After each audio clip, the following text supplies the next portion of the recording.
Detroit's automotive industry is heavily influenced by Japanese brands. Canada has fired back at the United States with new tariffs. In 2025, Japan made a historic financial move that has sent shockwaves across global markets. Curious about this week's biggest stories? Trump's latest moves, Mark Carney's bold statements, and much more. Don't miss this.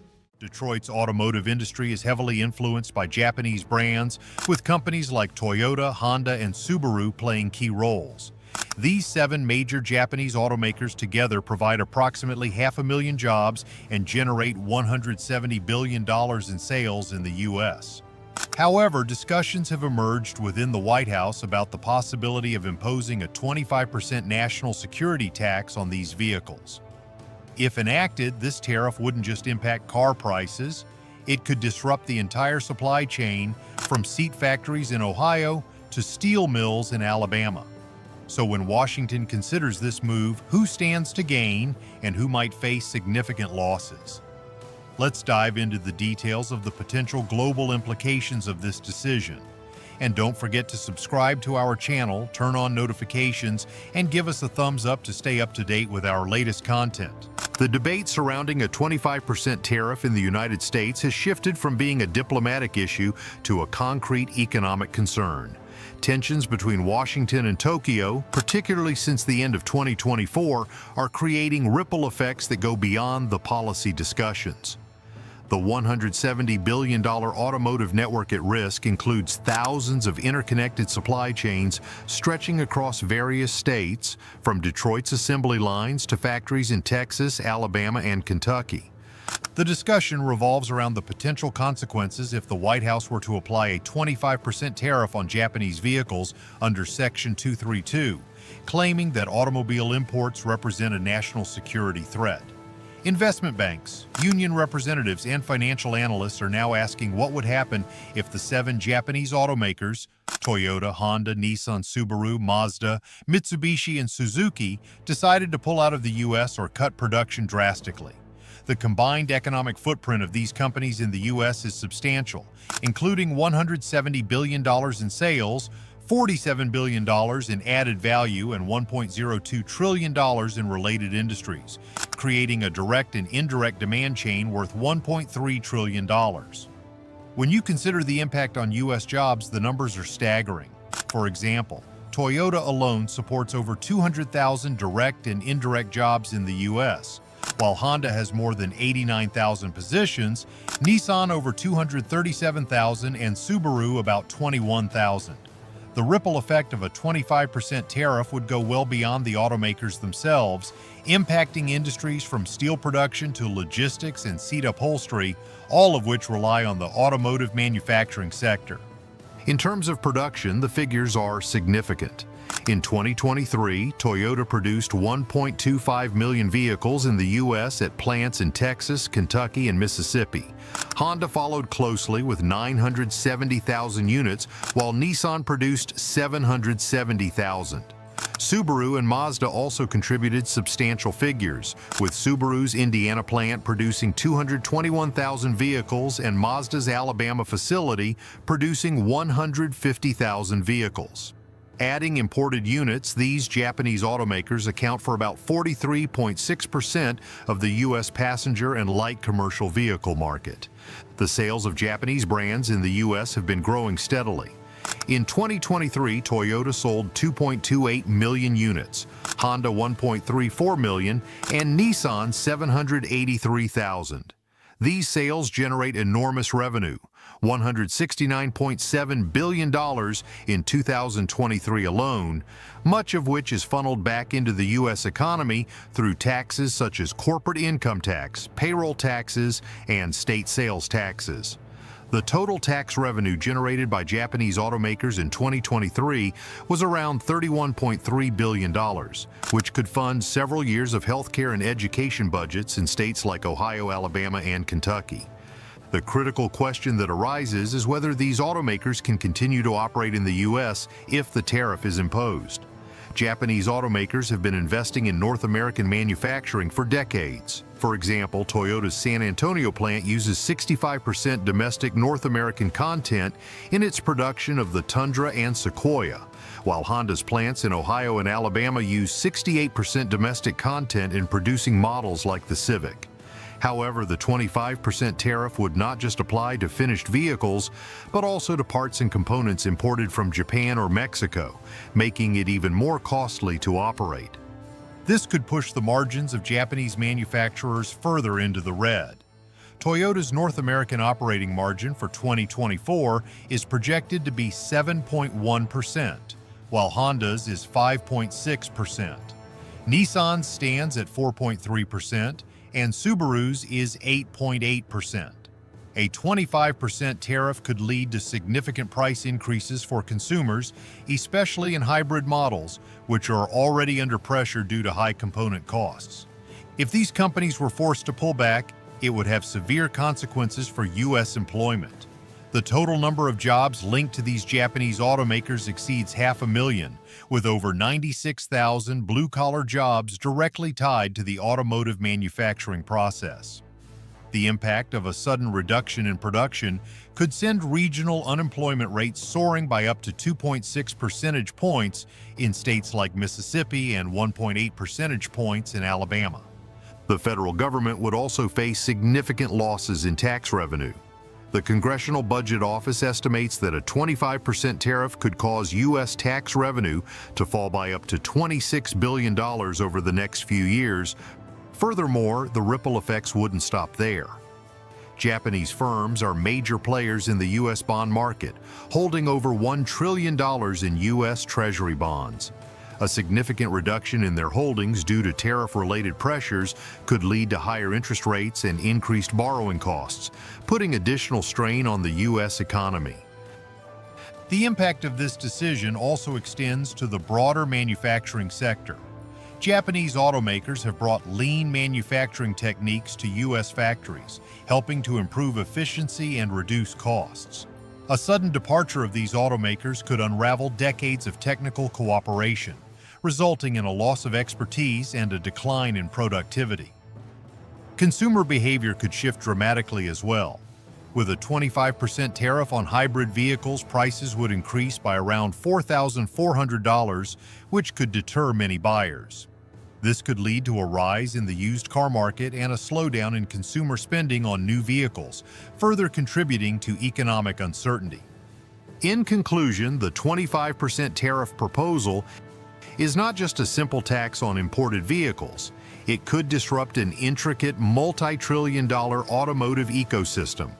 The withdrawal of Japanese automakers would cause massive job losses, a dramatic reduction in tax revenue, and a reversal of decades of industrial progress in the U.S. While some believe that U.S. manufacturers would fill the gap left by Japanese brands, the reality is that it would take years to ramp up production to meet demand, resulting in price hikes and consumer dissatisfaction.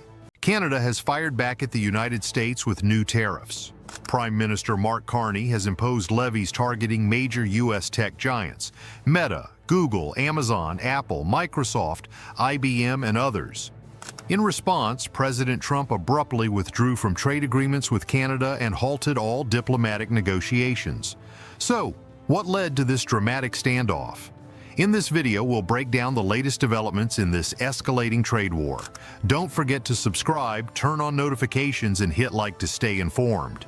Trade diplomacy collapses. June 27, 2025. On the morning of June 27, 2025, President Donald Trump announced the suspension of the North Atlantic Economic Agreement discussions in Palm Beach. He described Canada's newly passed digital services tax as an act of war against American innovation. After years of trade tension, from NAFTA to USMCA, steel, aluminum, dairy, and softwood lumber battles, relations have now deteriorated over a Canadian revenue tax aimed at tech firms. To inside Bill C-96. Canada's digital services tax set to go into effect on July 1st, Bill C-96 imposes a 3% tax on gross revenues of companies earning at least 750 million euros globally and at least 20 million Canadian dollars in Canadian digital revenue. The U.S. saw this as a unilateral move made ahead of the global OECD tax agreement's finalization and a direct violation of USMCA commitments. U.S. response, Section 301. Investigation launched. Hours later, the White House called an emergency press briefing. U.S. Trade Representative Katherine Tai initiated a Section 301 investigation against Canada under Articles 143 and 1916 of the USMCA. Meanwhile, the Treasury began preparing possible retaliatory tariffs. 25% on Ontario-produced aluminum ingots, tariffs on nickel intermediates, duties on 5G base stations. The trigger points, big tech tensions. Fuel the fire. The situation was aggravated by Meta and Google threatening to block news links in Canada to avoid Bill C-18, which mandates news copyright agreements. AWS and Azure passing data localization costs to customers. OpenAI's refusal to make Ontario's healthcare AI data open license. Prime Minister Carney, in office since December 2024, made digital sovereignty a central plank of his policy. Bill C-96 became the financial backbone of this push. A government report estimated the bill would raise 4.1 billion Canadian dollars in its first year and average 5.3 billion Canadian dollars annually, funding Canada's national AI innovation hub based in the Montreal-Waterloo corridor. Trump strikes back. Tech protectionism goes global. Trump's campaign promises included shielding Silicon Valley from foreign taxation. Letting Canada implement the G7's first comprehensive digital tax was seen as politically explosive. The USTR's 301 committee deemed the tax discriminatory in its initial review. It warned that the U.S. could hit Canada with new tariffs within 90 days if the bill is enacted. Targets of the first tariff round: raw aluminum, nickel products, AI chip modules, 5G infrastructure, wooden furniture. Canada exported $18 billion worth of these goods to the U.S. in 2024. Market impact, tech stocks and corporate reactions. Markets were rattled. Meta's stock jumped 4% at open with the expected $320 million tax likely passed on to ad pricing. Alphabet anticipated a $540 million Canadian dollars tax, hoping to recoup costs if U.S. Treasury eases restrictions on federal cloud contracts. Amazon faced a $1.1 billion exposure from Canadian sales. IBM and Microsoft began converting contract fees into post-tax discounts due to new data rules. By day's end, markets had shed $98 billion in value, later recovering most losses after news of a China truce revived investor sentiment, trimming the loss to $14 billion. For economic fallout, GDP, jobs, and inflation, the wider economic toll is beginning to emerge. Oxford Economics estimates U.S. GDP will shrink by 0.1% from 2025 to 2027. 79,000 U.S. jobs could be lost. CPI may rise 0.2 to 0.6%. Hardest hit, the Michigan-Ontario auto corridor due to rising costs for aluminum panels and nickel-based battery parts. In Canada, the Bank of Canada predicts 0.38% GDP loss annually. Core inflation to climb 0.9% in 2026. Losses of 4.5 billion Canadian dollars in auto, 1.9 billion Canadian dollars in metallurgy, and 1.2 billion in forestry furniture industries. Legal maze, WTO deadlock. International law offers no clear answers. Canada argues that Bill C-96 is a temporary step while awaiting OECD's global agreement. The U.S. claims Canada violated its USMCA pledge to honor multilateral rules. A ruling could come through. USMCA dispute panels, 6+ months. IXID arbitration, up to 2 years. WTO is off the table due to an ongoing deadlock. Defense card enters the game. In a surprising twist, Ottawa is leveraging defense procurement as pressure. Canada is reviewing its F-35 deal to potentially expand its defense pact with the EU. The possibility of switching to Gripen EF fighters has prompted responses from Lockheed Martin and Pratt & Whitney. Ottawa is making it clear they won't back down on digital taxes without a fight. Trump is looking to escalate tariffs and attract Canadian aluminum and battery investments to the U.S., backed by Michigan lawmakers. Political stakes rise, elections and populism collide. Domestically, the situation is politically charged. Trump's hardline stance appeals to Rust Belt voters, but risks backlash from Iowa and Nebraska, farmers still recovering from prior trade wars. In Canada, Carney enjoys popular support, especially with promises to reinvest tech tax revenues into national priorities. The Conservative Party, however, warns that a U.S. trade war could hurt Canadian manufacturers. What happens next? 3 scenarios. 1. OECD delay and mutual de-escalation. Ottawa backs down voluntarily. U.S. suspends but doesn't enact tariffs. 2. Full trade war. Section 301 finds harm. Tariffs become permanent. Canada responds with a 20% retaliatory tariff, slamming the Michigan-Ontario supply chain. 3. Defense-linked escalation. Ottawa shifts to Eurofighter or Gripen, and the U.S. slows NORAD modernization, straining NATO and Arctic defense coordination. Conclusion: a new era of digital trade warfare. As Canada becomes the first G7 nation to implement a global digital income tax on U.S. tech giants, Washington frames the move as discriminatory. With EU defense deals, U.S. elections, and global tax reform all in flux, the fight has gone far beyond cloud services and into geopolitics, touching everything from AI chips and 5G networks to quantum encryption and defense tech. This isn't just about taxation anymore. The summer of 2025 might be remembered for proving that even the cloud is taxable. Whoever shapes the rules now may not just collect tax, but control the flow of data, AI, and global digital infrastructure for years to come. This isn't a pandemic. This isn't 2020. It's the summer of 2025, and airports in the U.S. are slowly sinking into an unsettling silence. It's a shocking sight, one that many travelers would never have expected to see. Imagine this. You're walking through a nearly empty airport. You glance around, and there's nobody in your row. No one in the terminal. What happened? Where is everyone? From JFK in New York to LAX in Los Angeles and even Las Vegas, something has shifted. Empty flights, canceled trips, and silent terminals. And it's not because of a ban or some new virus outbreak. It's a much quieter, more profound issue at play. If you're planning to fly to the U.S. this summer, you may notice fewer flight options. And there's a huge reason why. 3 million international tourists, including those from Canada, the UK, and Europe, have quietly canceled their trips. That's millions of people, once eager to visit, now reconsidering. The question we have to ask: why is the world quietly withdrawing from the United States? Is this a temporary phase, or are these quiet departures the start of a bigger, more troubling trend?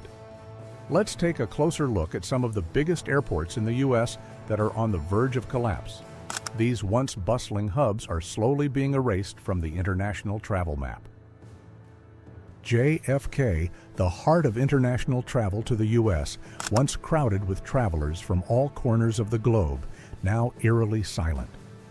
No more children's excited voices asking, "Does Disney really have a castle?"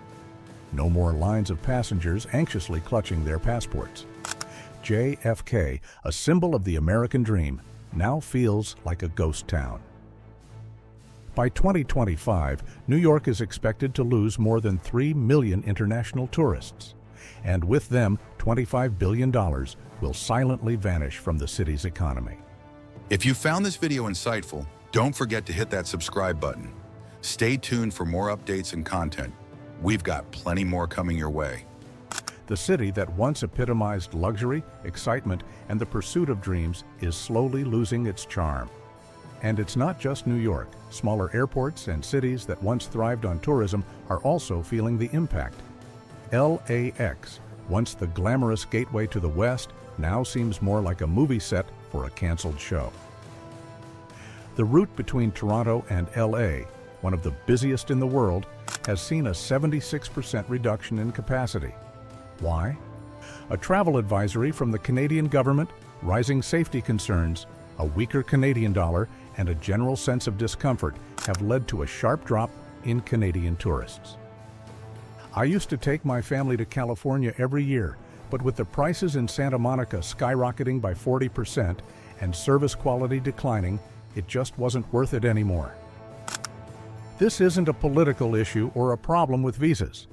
This is about trust.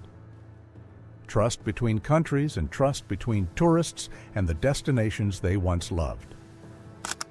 And LAX isn't the only one feeling the weight of this loss. Orlando, the land of Mickey Mouse, where the magic of Disney once captivated millions of families. But now, Disney World, which once required 3-month advance reservations, is struggling to fill its parks. The airport there is seeing its worst decline in international passengers in a decade. A mother from Texas shared, "I promised my son a Disney trip, but when I saw the total cost, over $2,800 for airfare, hotel, and park tickets." In 2025, Japan made a historic financial move that has sent shockwaves across global markets. It sold off an enormous $119.3 billion worth of U.S. Treasury bonds. This wasn't just a minor shift. This massive sell-off caused a $1.7 trillion market loss. But why did Japan, a longtime ally of the U.S., take such drastic action? And what does this mean for the future of America's economic dominance? Let's break this down. For decades, Japan has been one of the most reliable buyers of U.S. debt. As one of the world's largest economies, Japan's investments in U.S. Treasury bonds were seen as a sign of loyalty to Washington and trust in the U.S. financial system. But in January 2025, Japan's decision to cut its holdings by $119.3 billion was the steepest decline since 2012. This move now leaves China holding the title as the largest foreign creditor to the U.S. Japan's action was not just about adjusting portfolios. Economists like Frederick Naumann from HSBC see it as part of a broader strategy to hedge against potential fiscal instability in the U.S. This move wasn't sudden. It followed months of quiet frustration from Japanese officials over U.S. trade policy and concerns about the U.S. dollar's volatility. In fact, Japan is actively exploring alternatives, particularly regional payment systems denominated in yen, in an effort to lessen its reliance on the U.S. dollar. Japan's strategy is clear. It no longer trusts America's long-term financial stability and is positioning itself for a future where alternatives to the dollar become more prominent. Let's not forget the trade tensions that fueled this. In November 2024, the U.S. imposed a 25% tariff on Japanese electric vehicles, citing unfair subsidies and national security concerns. This move took Tokyo by surprise and resulted in immediate backlash. Japan's Ministry of Economy called the tariffs economically unjustified, and Nissan's CEO, Makoto Ucha, pointed out that such actions disrupt integrated global supply chains. But it wasn't just about the cars, it was a geopolitical move. Japan's economic retaliation didn't come in the form of auto parts, it came in the bond market. The massive sell-off was, in essence, Japan's way of sending a financial warning to Washington. By early 2025, Japan controlled 48% of the world's solid-state battery patents, a significant technological advantage in the electric vehicle (EV) race. In contrast, U.S. automakers like Ford and GM were struggling with battery supply bottlenecks and escalating costs. Toyota and Panasonic's upcoming EV platform, set for a 2026 launch, could shake up the industry, especially with its innovative solid-state battery technology. Japan now has bargaining power in trade negotiations that it never had before, and the stakes are higher than ever. This shift in the global power balance was further amplified when, in February 2025, 10-year bond yields surged to their highest levels since 2007, reaching 4.89%. As Japan pulled back from the Treasury market, it created a significant gap in demand, destabilizing the U.S. bond market. The Congressional Budget Office warned that this could increase U.S. debt servicing costs by $270 billion annually by 2027. Meanwhile, the U.S. dollar also took a hit. The dollar index dropped 2.1% in just 2 weeks, as countries like South Korea and the UAE began trimming their dollar reserves. This loss of confidence in U.S. debt is a major concern for American households and businesses who will face higher borrowing costs as a result. Even more worrying is the growing sense among foreign investors that U.S. debt may no longer be the safe haven it once was.